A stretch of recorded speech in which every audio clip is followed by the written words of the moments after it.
29 जून 2016 एक 6 साल की बच्ची जॉर्जिया की बिजी सड़कों पर आती है और बेवजह खड़ी हो जाती है। वहां से गुजरते हजारों लोगों में से कई लोग ये देखकर रुकते हैं और पूछते भी हैं कि तुम्हारा नाम क्या है, एज कितनी है, या तुम कहीं खो तो नहीं गई। इनफैक्ट कई लोग डेडिकेटली उसकी मदद करने की कोशिश भी करते। बट अब थोड़ी देर बाद वो बच्ची दोबारा वहीं पे आती है, लेकिन इस बार कुछ इस तरह।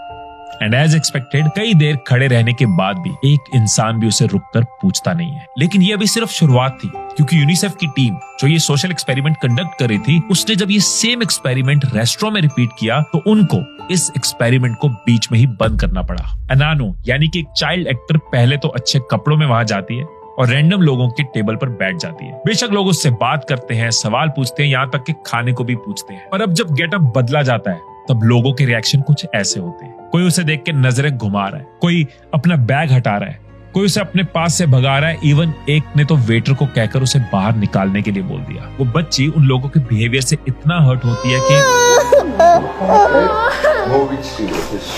यूनिसेफ ने ये सोशल एक्सपेरिमेंट तो होमलेस चाइल्ड अवेयरनेस के लिए किया था, लेकिन कहीं ना कहीं हमें यह सिखा गया कि कैसे हम सिर्फ अपनी आंखों के बेस पर दूसरों को कंप्लीटली जज कर लेते हैं। कोई अगर आपको अच्छे से पूछ नहीं रहा, आपको अच्छे से सर्व नहीं कर रहा, तो जरूरी नहीं है कि वो रूड हो सकता है वो अपनी लाइफ में कोई बैटल लड़ रहा हो। कोई आपको कंजूस दिख रहा है, 1 लीटर पेट्रोल डला दोगी छोड़ दूंगा। हो सकता है उसने बचपन में बहुत गरीबी देखी, पैसों की तंगी देखकर पला बढ़ा। कोई आपको बहुत खुश दिख रहा है, जरूरी नहीं है कि वो अंदर से खुशी हो। हम सब अपनी आंखों के बेस पर ना दूसरों को जज कर लेते हैं।